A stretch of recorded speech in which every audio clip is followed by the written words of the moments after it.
I gotta catch my breath. I can't even know how to start this video. What's going on? YouTube. I'm here with my brother. We just got done watching a movie called Broken Arrow. I'm laughing because the ending, oh my god, like, I'll say this, maybe the best death scene in movie history, and I don't say that lightly. This was just, it was so goddamn stupid, but so amazing. Oh, okay, I gotta contain myself. I'm not well doing this, am I right? Okay, before we pushed record on this thing, we watched it and we just couldn't stop laughing. My side was hurting so badly from what we saw. I mean, we played it back like several times because I just couldn't keep my composure. And even now, I got a really bad case of the giggles. And I'm gonna push myself through this because for Travolta. Okay. So we watched the movie Broken Arrow, directed by John Woo, the man who made Face Off. I'm going to take his face off. You know, that 90s action classic. But this came out before Face Off. This came out a whole year before Face Off. It stars John Travolta, Christian Slater, and the only other actor I could recognize, I saw Tuco from Breaking Bad in there, and Red Foreman as like the Secretary of Defense or something. Kurtwood Smith. He's not a bad guy, unfortunately. But basically, kind of the plot of this one is Christian Slater and John Travolta. They both work for like the U.S. military. They're flying this really secretive, like, stealth plane that's carrying nuclear missiles. It's a B-2 bomber. A B-2 bomber, thank you very much. And they're flying it over Utah, and John Travolta betrays Christian Slater, and he crashes the plane, but he, you know, drops off the nuclear missiles, and he's going to try and sell one of them back to the United States government for money, and they detonate the other one at some point. Just to show how serious he is, Christian Slater meets a park ranger, and they go on this little adventure throughout the desert, over-the-top John Woo-isms, and they have to try and stop him. That's pretty much the gist of the whole movie. But again, like, this thing, when it started out, it's got kind of those John Woo, like, action things, like, you know, the slow motion, over-the-top stuff, but in like, the first half of the movie, I want to say, like, earlier on, it was kind of a slow, like, kind of generic, like, well, not really generic, it was kind of a slow burn to get to the crazy stuff, and oh boy, does it get crazy. Travolta, man, Travolta is chewing the scenery like no one else. Like, this is almost Face-Off level of Travolta, but like, he is having, John Travolta loves to overact. It's pretty apparent that he does, and he is having the time of his life in this movie. You can tell he loves it. He loves what he's doing. He loves being the bad guy, and he loves going out and the greatest death scene in movie history. I have to emphasize that because this death scene was so... What did you think of the death scene? Oh, I pretty much laughed my ass off as soon as it happened. Like, you can tell, you can see it coming from like a mile away, but still it hits you hard. Yeah, I mean, it really does. I mean, we were sitting here and I'm like, look, this is gonna be like, we knew as soon as they're on the train, things were starting to light up. I'm like, oh my god, we know an over-the-top death is coming. I could see it a mile away, but I didn't know how it was going to happen. But when it did happen, it did not disappoint. Like, it is just, It's like reaching Nirvana almost. I've reached Nirvana. I have not laughed this hard at a movie in so long. Again, I didn't really have any expectations going into this movie. I wanted some over-the-top Travolta, and I wanted something memorable that I hadn't seen before. This definitely, like, honestly, like, kind of building up, like, the earlier half in the movie, it's, you know, kind of slow, not quite as entertaining. As the movie goes on, it continues to get better and more entertaining. Like, just the stupidest stuff happens, like, just the ridiculous over-the-top death scenes. We're like, oh, ooh, ooh. And let me tell you, it may seem slow earlier on, but stick with this movie. I swear to God, you have to stick with it till the very end, where we get the final showdown between Christian Slater and John Travolta. Again, I'm going into spoilers at this point, but watch this movie, and then you were gonna just you're going to be blown away by the ending. I swear to God, it's one of the best fucking endings to any movie I've ever seen. Because of how perfect this final death scene is with this villain. Again, I mean, in terms of character development, really not much going on here. You go to watch an action movie for entertainment value. And this one, like I said, starts out pretty slow, starts to get more and more entertaining as we build towards the climax of this thing. And when we get to the final confrontation, the final death scene, it's so good. I can't think of anything that'll ever top this thing. Now, John Travolta, so we're going to just kind of spoil it if you haven't seen it. John Travolta, Christian Slater, he's got this little detonator thing. He's like, oh, remember earlier in the movie when I beat you at, here's your money, and here's your little, you got to beat me in the fight if you want to disarm this nuke, which is going to go off in like 5 minutes anyways, because Travolta's pretty much lost his shit at this point. And like I said, Travolta, a lot of over-the-top camera moments. Him and John Woo really need to work together again, because they are just, the two movies I've seen with them, I like Face Off more than this one, although I think the final moment in this movie is better than Face Off. But him and John Woo work together really well. They need to do more movies together, like ASAP. I don't know how he's going to do it, but we need more Travolta and Woo, because those two together, they're like dynamite. Like, it just, something is just going to explode. It's going to be over the top. It's going to be insane, and it's going to be a lot of fun. So, John Travolta, Christian Slater, he gets the little detonator. The nuke is like a few seconds from going off. The train that they're on is like set on fire. It's about to explode, and like because the two cars got kind of separated. One of them comes to kind of a complete stop. One of them's already set on fire. So once it collides, you're gonna have a big explosion.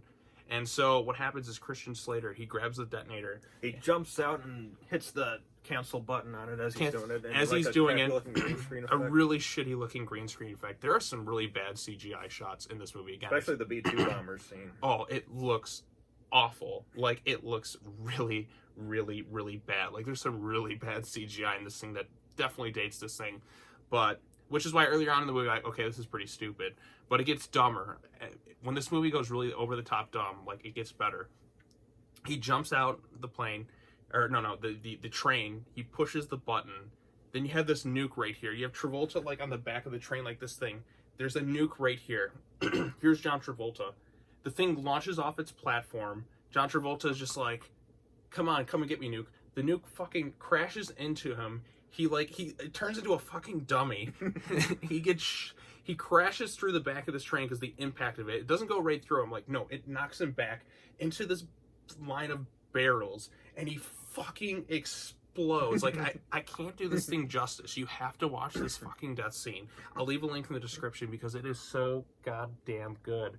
And he explodes and everything goes off, and like, then it just movie kind of abruptly ends after Christian Slater is just like, hi, I'm so-and-so. Hi, I'm so-and-so. Then they shake hands and it's just like whoosh, broken arrow. And I'm like, okay. I mean, the death scene though, like, I swear to God, like, I am on such a high right now from the John Travolta death scene in this movie. I know that's pretty much all we've talked about, but you got to understand, I could not maintain my composure for about 15 minutes after that scene, and that hasn't happened to me in a really, really long time.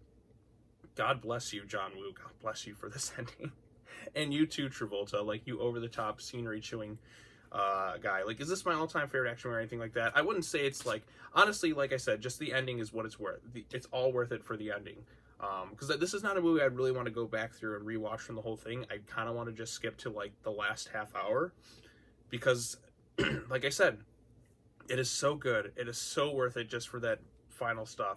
It's weird. It's kind of like a Rogue One effect, where Rogue One, a Star Wars story, is kind of really dull and boring throughout most of it, and then the last half hour, you get that really awesome Darth Vader scene, and you get all the cool, like, destruction and all that. That is this movie. Like, it starts out really slow, and it takes a while to get going. But once, like, the crazy action, stupid stuff starts taking off, and then it gets to the final train action bit, it just gets more over the top, dumb, stupid, like, as it keeps going. What did you think? It was pretty entertaining. Pretty entertaining. Anything else you want to add to it? Or yeah, a lot of the acting outside of Travolta's over the top is kind of bad. Especially Howie Long's in this movie. He's like his sidekick, and he's pretty bad. Oh, he is awful. Like, I mean, there's a lot of mediocre. Like, Christian Slater's okay. I want to say, like, he's just okay. Like, he doesn't really have the charisma. Like, he kind of just is going, he just kind of does his job. He's there, like, he's not bad, but, like, he's nothing, like, entirely memorable or great. He's not, like, this great action hero. Like, he does his thing, he shows up, he does his thing, but he's kind of the straight man to Travolta's, like, over-the-top zaniness, because Travolta's who you really remember for this movie. Travolta does so much scenery trimming that he pretty much does lockjaw acting for a good portion of the movie. Like, he talks with his teeth most of the movie. Yeah, like, and then there's always these over-the-top zoom-in effects on Travolta's face, like, just like, when they're in the plane together, and he's just, like, does this little stare, and I'm like, okay, I don't understand the use of that camera angle there, but yeah, my goodness. Broken Arrow. Again, stick with it. Watch all the way up to the ending of this thing. That's really all we can say about it, because it is just, my God, was this thing fucking funny. I'm just at a loss of words right now. I'm so happy with the ending of this movie. Like, there's a big gooey smile on my face. It's been so long since I've, like, watched a movie and had that type of reaction to a moment in it, because it was so over the top, it was so stupid, but it was so amazing. It reminded me of the final moment in True Lies, where Arnold's like, you got the guy strapped to the missile, and he's like, you're fired, and blows up. I love movies when they do shit like that. Give me something creative, over the top. That's what I love in most of my action movies. Over the top, crazy death scenes, as ridiculous and stupid as possible. You'll have the time of your life. I'm so happy I watched this movie. I'm so happy I watched that final ending. Again, the ending is a 10 out of 10. The rest of the movie, you know, it's like a 6 or 7. But the ending is a 10 out of 10. It's so weird how this thing happened. Like, it starts out pretty slow and stupid with him and just this ridiculous boxing fight that they have. But then it just slowly keeps getting crazier and crazier and crazier until it builds to just one of the best climaxes I've seen in years. I mean, my goodness. Anything else you want to add? Not too much in the way of it. No. I mean, you've been pretty quiet throughout this video mostly. I mean, I know I like to talk and ramble, but you're here too. Is there anything else you want to add to any favorite death moments or stupid scenes? Pretty much the final train sequence and the Humvee chase scene. Oh, yeah, the fucking Humvee chasing. How about this? Christian Slater straps a flare to a can of gasoline and chucks it at their truck, and their Humvee. It explodes, but somehow they're all totally fine, and they just get a fire extinguisher to blow it out. That's, like, how is it not destroyed? Yeah, they also detonate a nuke underground, and that somehow is like, everything's okay. Just dumb, stupid stuff. But man, is it fun? Is it stupid fun? So, yes, that's Broken Arrow. Thank you all so much for watching this video. It was kind of something unexpected. We decided to watch something because I'm like, no, we're trying to find something that we hadn't seen before. We're like, no, we got to find something dumb, maybe 90s action or something that we hadn't seen before. And then we came across Broken Arrow, and we watched it. And I'm happy we watched it because of that final scene. So, yeah. All right. Thanks for joining me, brother. Very welcome. Very welcome. Yes, indeed. Be sure to hit that bell for notifications, like this video, share it with people. If you've seen Broken Arrow, let me know your thoughts on it in the comment section down below. I really appreciate it. Got more content coming up along the way, more after the movies. Just wanted to get something else out of the way here. Happy 4th of July weekend for everybody watching this thing. And yeah, I'm happy I watched Broken Arrow. So, as always, thank you so much for watching this. Take care now. Bye-bye then, and I will see you all in the next video.